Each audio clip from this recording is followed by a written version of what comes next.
Josh, but goddamn it, you guys do such good work with those videos. Yeah, no problem, man. Chris just made us live, by the way, in the middle of the Of course he did. Gotta clear that world of light. No, you don't. Yeah, I do. All right.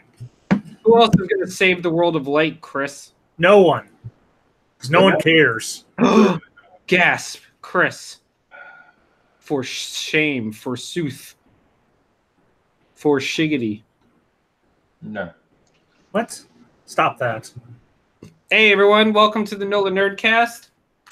If this is your first time tuning in, we record on Wednesdays starting roughly at 9 p.m., 9:15 most likely, Eastern Standard Time. Minus today where it's clearly 9:30. I blame Chris. Speaking of, that's Chris over there. Say hi, Chris. Hi. And we have Hi, Doug. boys. We have Doug. We have 3/4 of the NOLAnerdcast here today. Hi. So before we jump into our, I guess topic is a loose term today, but before we jump into our discussion of our our lists that we're going to break down today, something happened this past weekend, right? Nope. Nothing? Wrestle Kingdom 13 from Tokyo. God, you're the worst. Wizard World New Orleans went down, and the intrepid NOLAnerdcast crew went and covered it. We interviewed celebrities. Chris didn't waste $20 on a blind box of sheer crap. I didn't. I was strong this year. We saw no one wasted more money than me getting that fucking root beer cup. That thing's so good. It tastes good, but it's like $28 for the cheapest one. You just get like a mug, you know. Yeah, you're right. But now you can keep it for next year. Yeah, and then pay. And also, Doug and Josh, who is not present today, recorded our top 10 games of 2018 and our most anticipated of 2019. So look for that in the coming time frame, undisclosed at this point. Yeah. Also, Doug, you got a really nice, your camera and lighting situation is so good. It makes Chris look even more archaic. Yeah, he finally you look like a next gen game, and Chris is clearly like an N64 era platformer. Didn't age well. Get it, Chris? Because you're fuzzy. Yeah, I got it. Okay, cool. Just making sure, buddy. It's like you're from Red vs. Blue Season 1, and I'm from Red vs. Blue Season 3. There you go. Hey, Chris. Yeah, what's up? What was your favorite part of Wizard World? All the comic books I got. I'm actually proud of you for that. You have actually started adapting legitimate comic bookery into comic conventions when that's usually not the case anymore. They're kind of called Comic Cons, just grandfathered in. Yeah. Wizard World in particular is more of a meet and greet celebrity con. It sure is. And if you don't give a shit about celebrities, there's not a lot for you. Yeah. On the plus side, it's a convention that you absolutely can get the most out of in a day. Yeah, you could totally do one day. I will say this, Chris. I went to a panel because I was killing time before the costume contest. Yes. I thought it might be cool. I didn't know what I was getting into. It was a My Hero Academia fan panel. Oh, no. And when I tell you it was like a high school Tumblr come to life. Yeah. Chris. All the people, there was a person for each main hero and villain up on the panel, and they were all in character.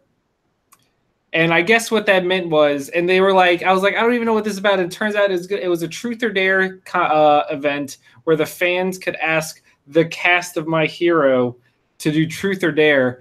And really it came down to who ships who and who wants to play gay chicken on stage with each other. And it was just, all right, Chris, let me break it down to you, okay? My body is cringing in and on itself. Chris, okay, I need to preface this because what I'm about to say is very mean. But damn it, they were having fun, and at the end of the day, that's what matters. Yeah. But in terms of a panel that was worthwhile, I don't know about this one, Chief. Okay.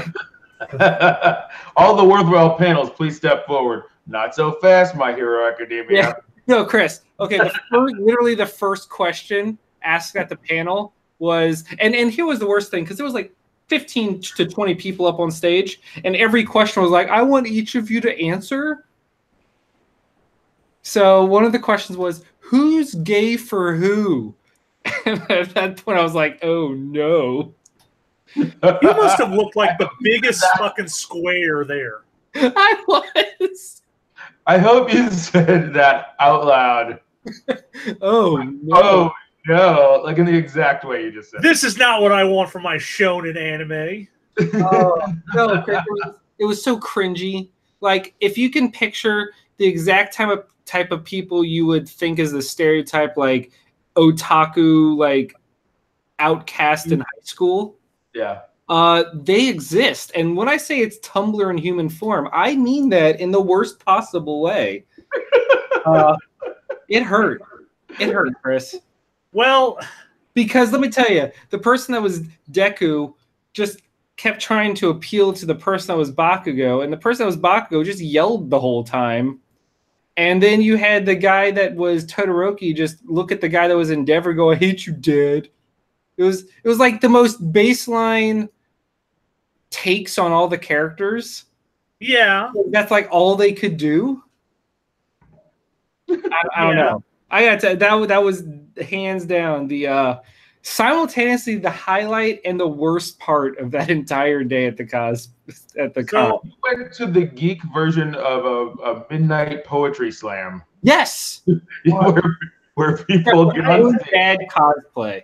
Ill-advised. Get on stage. I mean, I'm glad these kids have an outlet to do this kind of stuff. That's why this stuff is important, because that, you know, people make fun of the term, but it was a safe space for these kids to just be themselves, and you know, more for you them that they actually. But I kept it to myself. I did not go out of my way to hurt their feelings until you got on your internet show.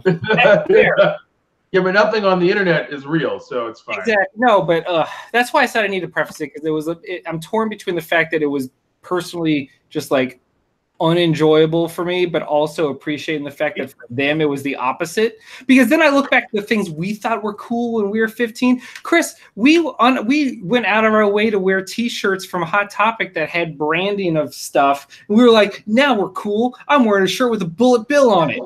Yeah. I mean, you grow into it, and you can only hope that you've gotten better. Yeah, I sure have gotten out of that thing of wearing branded T-shirts.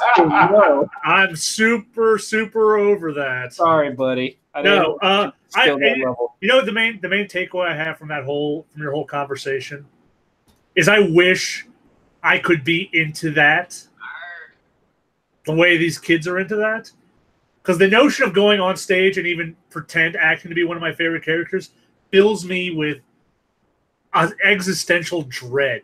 Okay, here's the question then for you, Chris. Yeah. If that wasn't the case, if you were in fact chomping at the bit to do so, sure, who would you dress up as and act out as on stage from My Hero? Oh God.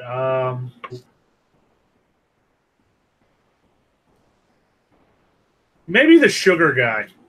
Yeah? I feel like you get some mileage out of the sugar guy. Sugar Rush, just Foggy Nelson that cake into your mouth? Yeah. I think that's the best I got. Okay. I like it. But again, you know who you could be? Weird animal talking guy, because then your whole thing on stage would be literally not saying anything. It's perfect for you. That's true too. But no, I wish I had the balls of these kids. Well, you can't physically. No, I really can't. I can't. I don't have the mental strength to do it. They'll never be in your collection, you bastard. That's what I think, Chris. I couldn't stand the notion that some guy with an internet show would make fun of me. But also, you know, you can say it a different way. You didn't grow up with the unequivocal parental approval that these children must have It's to true. just go, I'm good enough to get up on stage, and that's interesting that I would play the character I like the most in a boring manner. I think this, But hey, again, more power to him because that place was packed. It's true. Yeah. I remember back before conventions were a thing. The only convention I remember going to was a Star Trek convention. Yeah. And I thought I was a big Star Trek nerd, and I was way out of my depth. That's part of the thing you're supposed to find out, you know? Like, you always think like you're the big fan until you go to a convention. Yeah, everybody but one guy walks out going, man, at least I'm not that guy. You know? Yeah. There's just the one guy who went, yep, I am the biggest Star Trek nerd. Yeah, these guys. Oh, he was very proud of it, too, in his uniform. Yeah. You remember on Sunday, Matt, they told us to live long and prosper at the Star Trek booth? Yeah, so, yeah. The Star Trek booth makes me vaguely sad because it's a lot of old white people. And it's almost exclusively old white people. Well, yeah. And they're getting older. And so Star Trek's not getting any younger. Speaking of, it got canceled. Especially the young one guy. The fourth movie did, yeah. Yeah, taken off. We got Discovery continuing to go. Yeah, Disco. All right, Chris. Let's jump into our topics because we have two fairly lengthy lists. Let's do it. So we wanted to do some final just exploitation of the year of 2018 because why not? You know. And so we have two lists, one for movies, one for games. The games one is Game Informer's top-rated games of 2018. It's not necessarily their top 10. It's just all of the games that scored 8.5 or higher in the year of our Lord 2018. All right. The second list is CNET's list of the top 30, the top nerd movies, but they have definitively ranked them. So for that, it'll be interesting to both argue the order and argue what they added. Does it count as a nerd movie? Okay. Because I can see number 32, because it's 32 movies, on that list is already pushing the boundaries of, is it a nerd movie or is it just a movie? All right, let's hear it. So let's do games first. Yep. Because that's less of a discussion, more of just reading it out. So stop me if you under two conditions. You want to mention something about the game, or if you're really surprised it scored that high. Okay. Yeah. So this is the Game Informer 8.5 list. We've got Batman: The Enemy Within. The last Telltale game, basically, before all the shit went down. Oh, yeah. Yoku's Island Express, the Sonic Spinball game you never knew you wanted. What is it called? Yoku's Island Express. It was one of the highest rated indie games of that year. It plays like a pinball game, but it's a Metroidvania. I've never heard of it. Okay. Give it a check. It's pretty fun. Prey Moon Crash, the Prey DLC. Okay. Splatoon 2's Octo expansion. The Awesome Adventures of Captain Spirit. Remember that was the Life is Strange prequel type thing? Oh yeah, it's the one that I hate on sight, but I don't know anything about it. Okay. Yeah, I refuse to play it too. It's like a weird thing where there's some movies and games that I just so vehemently don't want anymore. I want it to be what it is and then to move on. And Life is Strange is one of those things. And there's Watchmen and shit like that, and this is one. Nice. Anyway, yeah. Pro Evolution Soccer 2019. Monster Hunter Generations Ultimate, the Switch version. NHL 19. Here you go, Chris. This is the one I'm excited to hear your take on it because I know you played a lot of this. Uh-huh. A Labyrinth of Refrain, Coven of Dusk. Yep, it's yeah, that's right. Certainly a thing. Apparently. It's a thing. Lego DC Supervillains. Yeah. Gwent, the card game. I miss Josh saying Gwent. I do not. I don't either. Followed by Thronebreaker, The Witcher Tales, the single-player Gwent game. Oh, cool. Spyro Reignited Trilogy. Pokemon Let's Go, Pikachu and Eevee. Mm-hmm. Valve's Artifact, their card game. Now we have reached the 8.75 tier. Okay. Subnautica. I have it on my laptop, but my laptop is not powerful enough to play it. Nice. Always fun. UFC 3. Wow. Okay. Frostpunk, the most depressing game of 2018. Also on my laptop and can't be run. Pillars of Eternity 2, Deadfire. Cool. Laser League. Who? Okay. We'll talk about that later. Chris, do you remember Video Ball? Yeah. Laser League is way better than Video Ball, and it's free. It doesn't have the great ad campaign, though. No, nothing does. Dark Souls Remastered. Wolfenstein 2, The New Colossus for the Switch. World of Warcraft's Battle for Azeroth. Guacamelee Dos. F1 2018. Mega Man 11. Yep. Return of the Obra Dinn. Soul Calibur 6. Dusk. And now we have entered the Game Informer Gold 9 range. Iconoclasts, Celeste, Shadow of the Colossus, Crossing Souls, Where the Water Tastes Like Wine, The Forest, Dead Cells, Yakuza Kiwami 2, NBA 2K19, Valkyria Chronicles 4, Astrobot Rescue Mission, which should be a 9.5, but I'll let it slide. Diablo 3's Eternal Collection, Tetris Effect, Beat Saber. So 3 PSVR games getting 9s. Good for them. That's all right. That sounds about right, I think.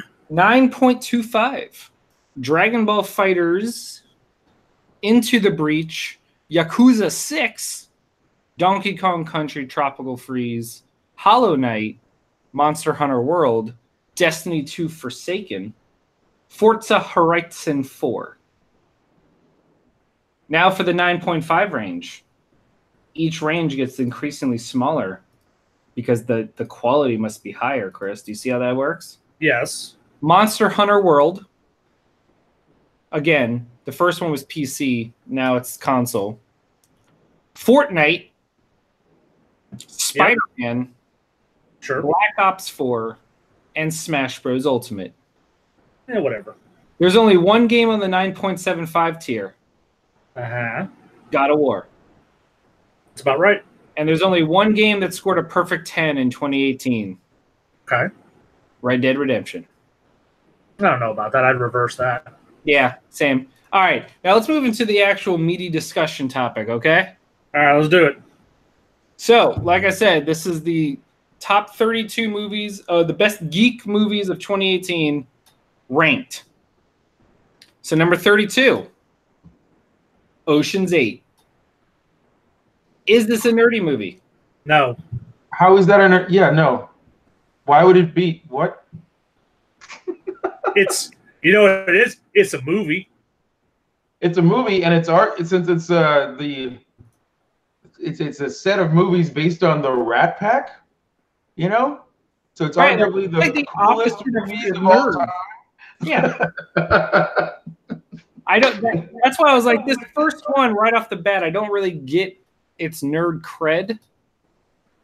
It has no nerd cred. Is So it because they're smart and there's a computer hacker in it? I guess. Or is it because they're girls? I don't know. I don't get it. Now, number 31 is Solo, a Star Wars story. Okay. That is in fact a nerdy movie. Yeah. And I think it's better than it gets credit for. I agree. It's a fun heist movie. Yeah. But see, there's the thing. That's the heist movie that is also nerdy. The other one is just a heist movie. That's not exactly. That's the difference. Number 30 is a movie I've never even heard of.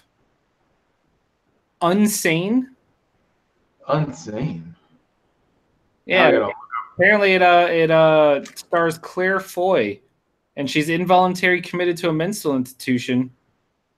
So there's that, I guess. The Steven Soderbergh movie?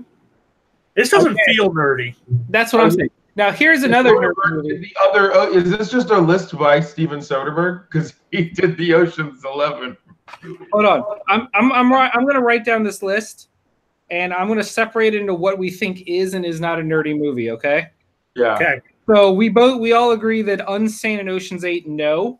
No. Solo, yes. Yes. And number 29 is also a yes for me. Ready Player One. Yeah, of course. Obviously. By literal definition, is the most pandering of all nerdy movies. Yeah. Can I tell you, we listened to that book on tape while we were doing one of our long trips because Saki had never heard it or read it. And we were like, the movie's coming out. It was narrated by Will Wheaton. Yeah, who's president and would have been the easiest to get of all time, and they don't have him in the movie, and that's one of the more disappointing aspects. Well, also, he's a terrible narrator. No, he can't talk very well. Listen to man, He's not great. No range, and didn't try and he didn't change his voice for any of the dialogue, male or female. He just talked. He just. I'm pretty sure he has Asperger's or something. I don't think he can change his tone. All I know is that that audiobook really hammered home the fact that it's just not good writing. Yeah. Because after every line of dialogue, it was he said, she said, he said, he said. So in this conversation, it's just like, oh no, we need to go do this. He said, I'm right behind you. She said, all right, well, follow me. He said. That got grating. So it also means it might just mean it's super dialogue heavy. Also, if I'm directing Will in the audio booth and I realize he can't change his inflection, we have to tell you who's talking after every sentence. Because most dialogue breaks down, it does it once, and then the rest of the conversation is just every other one you assume is the other person, right? Right. And you pick up from context clues. But audio-wise, you kind of have to have somebody who can go up a little on the girl or whatever, if he can't do that, they might have been like, nobody's going to know who's talking. It's just one long string of sentences.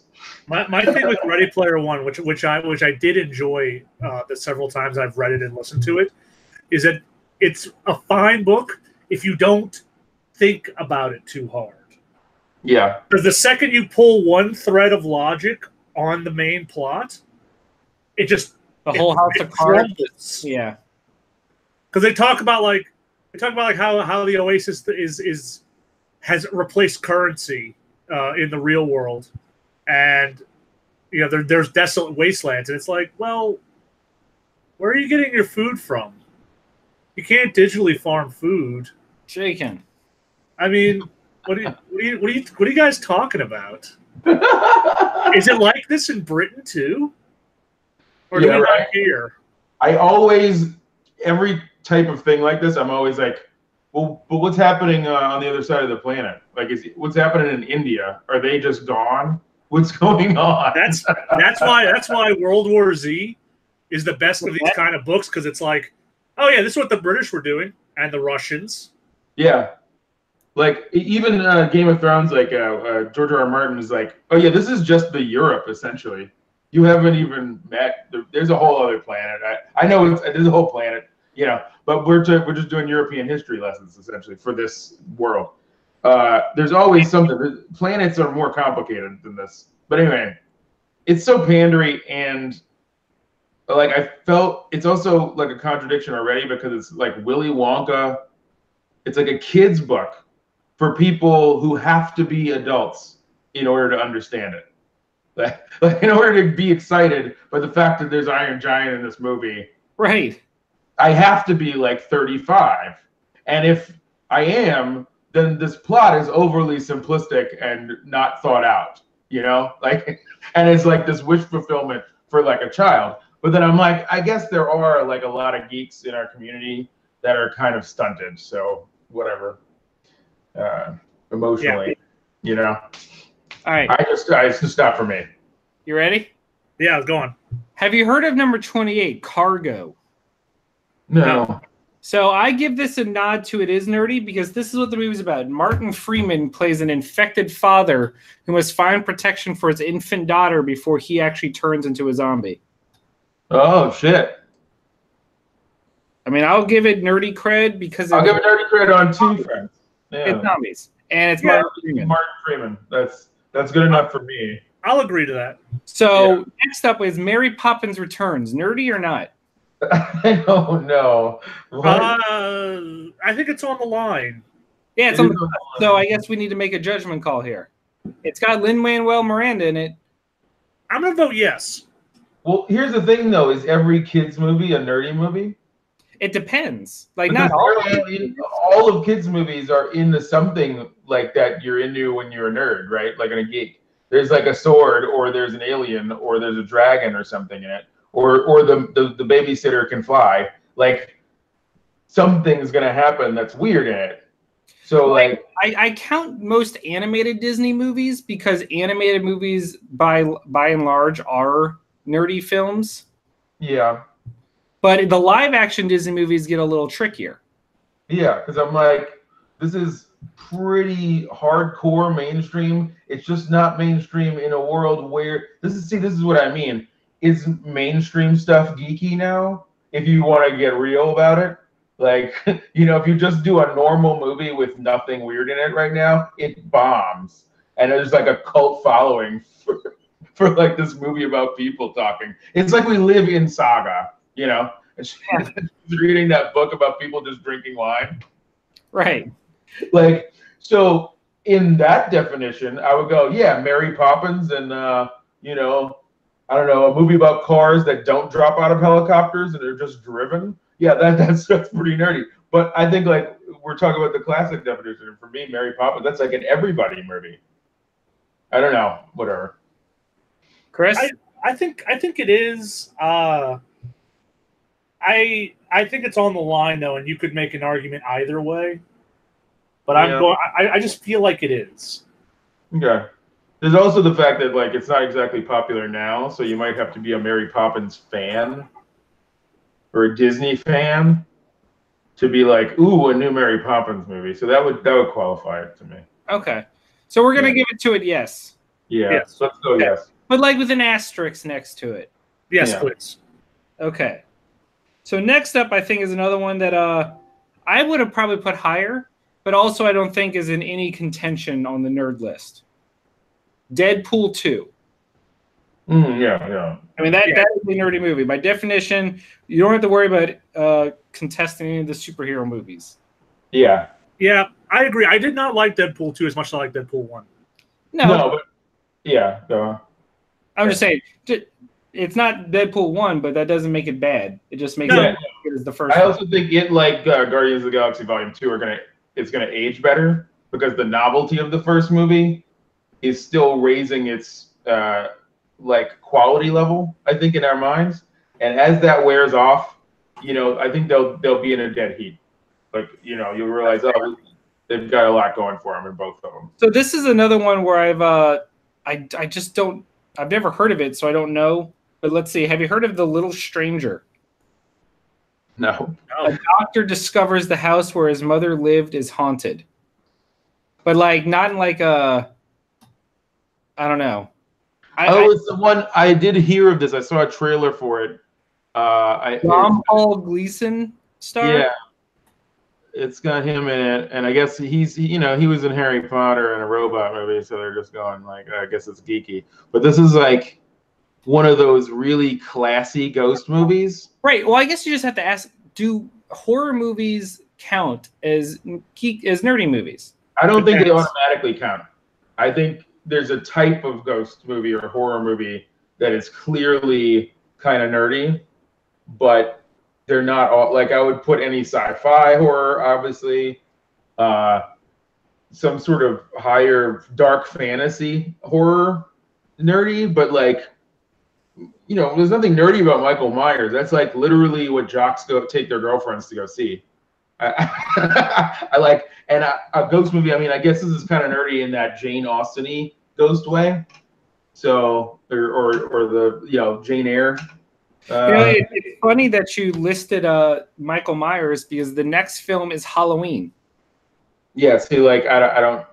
I mean, like, and I don't count that as a nerdy film. No. I think it does. It counts as a nerdy film for me. I think I could make the argument for it. Okay, I'll give you this.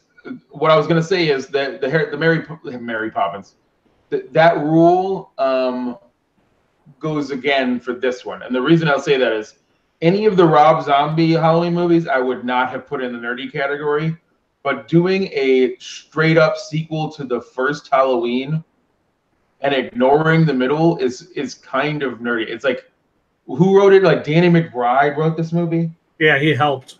Yeah, he came up with the concept, and I think it's like being a Halloween nerd is what makes you do this. I don't know. It's like on that line, you know. And that's why I'm thinking this one in particular is what I would consider a dirty movie, because it is intensively lore heavy to the Halloween franchise, and that's a kind of level that you don't get unless you're really nerdy about it.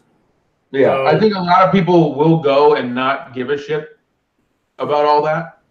Like not having not seen half of the movies in the middle, they don't know they're even being ignored. You know. But if you're like me and you burn through them all in a weekend, you get a lot of enjoyment out of that movie. Yeah. So let's go. There's some that are like hybrid. You know. I'll let it be a nerdy movie. I can imagine there being a panel somewhere at a con. And going to it, so I'm gonna give it nerdy. It's fine. Yes. So we agreed to what? I'd say nerdy. Okay. Yeah, we're going with that. I'm gonna put an asterisk next to it, though. That's fine. Yeah, it's another asterisk nerd thing. All right. Next we have Upgrade, which I think counts as nerdy. Yeah. Yeah, it's traditionally sci-fi, so it's kind of nerdy. I didn't see it. I saw the trailers. Thing going on. Yeah, it's the $6 million man, but like gritty as fuck. Yeah, I also saw it a lot like it was almost Venom. Like when I was watching it, I was like, this could be Venom. Like it's got this guy who reminds me of Tom Hardy, and he's got this thing in his head, and they're arguing all the time, and it keeps killing people. And I was like, and then Venom came out. It wasn't as good as Upgrade, in my opinion, but. Yeah, no, I think it's nerdy. It's a sci-fi movie. That's grandfathered in, just like Star Wars movies. Yeah. Okay. So next we have a movie that I don't. Some of them are so obvious. There's no competition. Also, I think Chris would agree and Doug would agree that this movie should be much higher than 23. All right, what is it? Bumblebee. I agree. Yeah. This is the first Transformers, but it's definitely a geek movie. This is the first one I would put in that category, actually. I think the rest of them are super jock movies that are using a geek property to like, I don't know, bully me. I feel like the Transformers movies are pushing my head down and calling me a faggot. Until you get to Bumblebee. Yeah, 1 through 5 definitely were.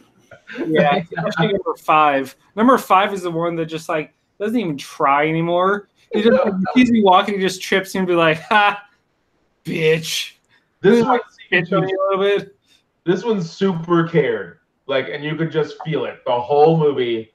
This guy and the lady who I can't remember the name of, who wrote the script, just cared about the material at all. Maybe grew up watching it. It felt like that.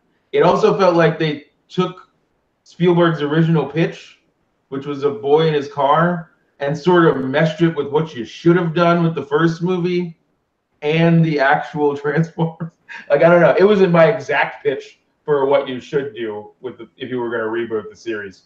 My only problem with Bumblebee is that it has any connection to the other movies. Yeah. All right. It's like First Class, right? Like you had the opportunity to clean up this fucking timeline, but instead we're just going to keep making it more muddy. You know what? It's still a good movie. You know what? When a wound becomes that gangrenous, you just got to cut it off. You just cut the whole cut it off and get a stump. That's what Bumblebee should have done. Yeah. All right, next. Next we have. See, this is I guess another problem. Like I feel like this will end up being an asterisk. Early Man, that Wallace and Gromit claymation weird movie. Oh yes. It's not insanely nerdy. Not the subject matter, but I think an Aardman style animation thing, but I feel nerdy. like it's designed for kids and families, and not like it doesn't. It's not for nerd culture. Yeah. I think you're looking at a very narrow view of nerd culture. I think it would fall in it. Maybe I'm biased by the fact that I absolutely hate that style of movie and that company's movies. Yeah, you don't care for Wallace and Gromit? There has not been a single thing they've ever produced that I have enjoyed. I think Not even Chicken Run. And every time I see the trailer for their new one, Missing Link or whatever, I just want to like walk out of the theater and go to the bathroom. What about the one where Hugh Jackman's a rat? No, I'm good. Hard pass. I liked it better when it was Ratatouille and better animated. I think there are Anglophiles too, like nerds who will watch anything English. Maybe that's why this was included, but I'm not gonna include it because I feel like this is my point when I say like kids movies can't all be, they would all fall in there for one reason or another. Every kids movie has something like, hey, animals don't talk. That's science fiction. No, fuck you. No, yeah, stop. I guess that's right. Because I mean, do we count like Secret Life of Pets as a nerd movie? Yeah, that's like, only on the barest outskirts. Yeah, but the second one has one of the cats is wearing a cape and she's a superhero. Like, you know what I mean? Like, does that count? I feel like the only exception to that is Pixar movies, because Pixar is like the kind of thing where everyone goes to see it. Yeah, but I also would go. There's The Incredibles, in which case that definitely counts. The Incredibles, Big Hero 6, stuff where you have to consider Pixar movies, in my opinion, like they're real movies, and then judge whether or not it's Cars is not, and that's not because I hate Cars, though I do. It's because there's nothing. It's just a kids movie. It's not. Where's Cars 3 on this list? There's no Cars 3. There's no planes. No, all right. So number 20, another film I haven't heard of, starring Dakota Johnson, Suspiria. Oh, that's a remake of Dario Argento. See, okay, I will allow this horror movie as well because the Dario Argento horror genre stuff, the Italian horror from like the 70s, is very horror geek. Like it's not Freddy Krueger. You know what I mean? This is like horror fest stuff that. Chris, when I read you the description of the film, of the plot, tell me this doesn't sound like an episode of an old Sabrina Teenage Witch episode. All right, let's hear it. A dancer, just pretend I said Sabrina, enrolls in a dance academy that ends up being run by witches. Yeah, that's all right. It could be a Buffy episode. It could be an upcoming Sabrina episode. It could be a Charmed episode. Episode. It could be a Supernatural episode. It might be 2 Supernatural episodes at this point. For those reasons, I think we let it in, right? All right. This is another one that I think is not up for debate about whether or not it counts. Infinity War. Yeah. Pass. Probably should be higher rated, but I agree. You know what? This next one also should be higher rated. You ready? Yeah. Mm-hmm. Teen Titans Go to the Movies. Yeah, Chris, maybe. Have you seen this yet? No, not yet. I have not seen it yet. I will not argue whether or not it should be higher. Probably should. It's way better than it. Be above Infinity War. Here's the thing. I think you'd love it, Doug, because it's a meta commentary on the superhero gold rush in general. Oh, the whole movie is a commentary about how Hollywood's rushing to make too many movies. Yeah. No, I think I would enjoy it. I just I'm still a little sour that the Teen Titans property has become like for babies. But it does end with a tease of they're bringing back the original Teen Titans show. Yeah, no, which was like the step right above it, right? Like it was like That was like that first show to really like toe the line between this is kiddie and this is for adults. Yeah, because there was still some real darkness to it. I think, like, my thing has always been, I was like, why is Young Justice called Young Justice? That's clearly a Teen Titans show. And then I was like, oh, they already did like a baby Teen Titans show. They can't come put the cork back in the bottle, I guess. You know, that's what that property means to too many kids now. So next we have Ant-Man and the Wasp. Okay, yeah, no argument.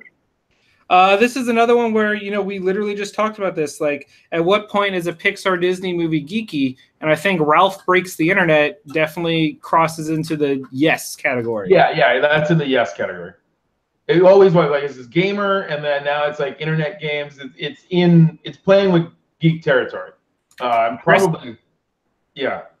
Probably outdoing what's that shitty movie, Ready Player One, at its own game. Yeah. Oh yeah, 100%. Yeah.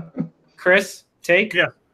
No, I agree. It hits the right cross section. I did not really enjoy Wreck-It Ralph 2. Oh, you make me sad. I didn't think it was that great. Oh. But was it better than Ready Player One? Yeah, well, obviously. Yeah, video game stuff. But here's one. Not only am I shocked it's number 16, but I've never watched it, but B, not even the description makes it sound like it has to do with nerd culture. It's called Love, Simon. A 17-year-old student falls in love with someone he meets online.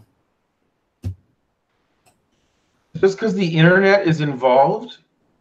Because that's a thing every human on Earth does now. Yeah, I don't know on that one. Yeah. Well, it's also directed by Greg Berlanti, so. Oh, see, that is a decent enough. That gets it halfway through the door, but still doesn't get in there. It's not. I vote no. Okay. Yeah. This is another one. I've never heard of this one. Have any of you watched Thoroughbreds? Yes, it's awesome. No. Okay, but is it a nerd movie? Because I'm reading the description. A high school student hires a drug dealer to kill her stepfather. It sounds like a thriller or maybe a dark comedy. Oh, I remember the trailer for this. It's a dark comedy, if I recall correctly. Yeah, it's a black comedy. It's kind of like Heathers, and also the one girl is arguably either full-blown Asperger's or sociopath, and the other chick is just, you know, in a bind or whatever. It's really funny. It's really, you know, it's in that Heathers genre. If you want to consider that geeky, then maybe it would get grandmothered in. I know. It just that gets too. I don't think so. Yeah, and this next one as well. The Sisters Brothers with Joaquin Phoenix and John C. Reilly. That's just a comedy at that point. Yeah, it's just a period movie, though, isn't it? Period. That's all they're doing. They picked way too many things. Like, yeah, there are people who are really into each one of these things, you know, like British stuff, period movies, you know, Regency drama. But when you just say nerd and you don't say blah, blah, blah nerd, we're talking about comic books, sci-fi, fantasy, and video games, right? Like, that's primarily what we're supposed to be dealing with. And this doesn't fit. Like, a bunch of these don't fit. It seemed like they made up a list that they wanted people to read and put a bunch of movies they liked that no one had heard of on them, that they should have watched instead of watching nothing but comic book movies. I think they're trying to sneak shit at us.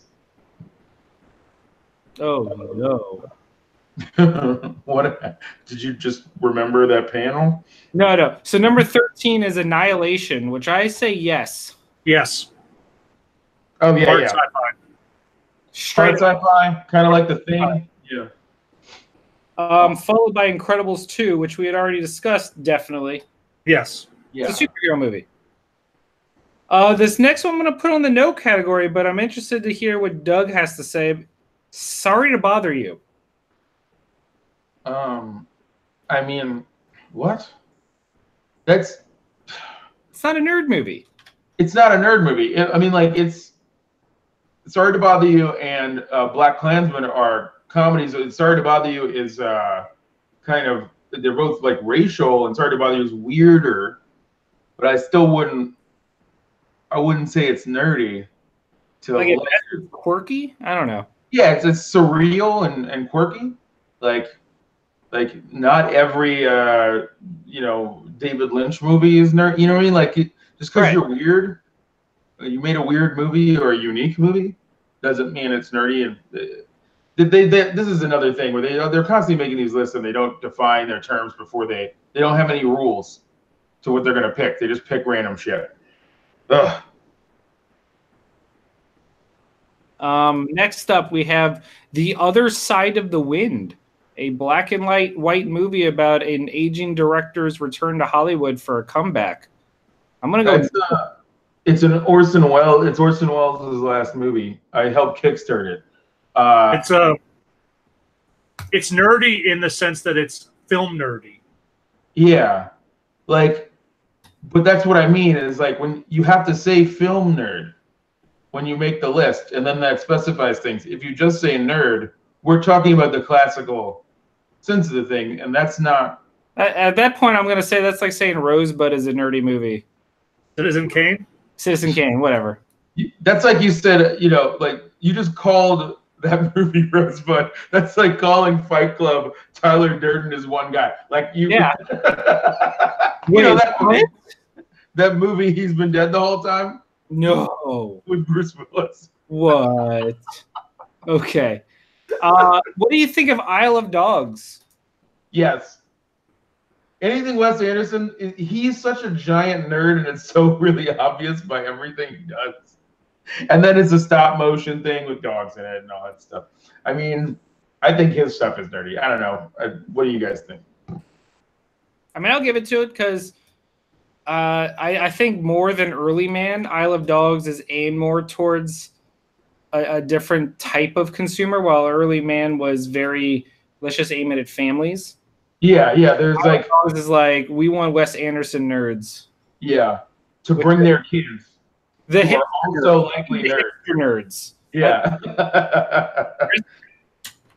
Do you put scarves on your infants? I didn't see it. I don't really care for Wes Anderson.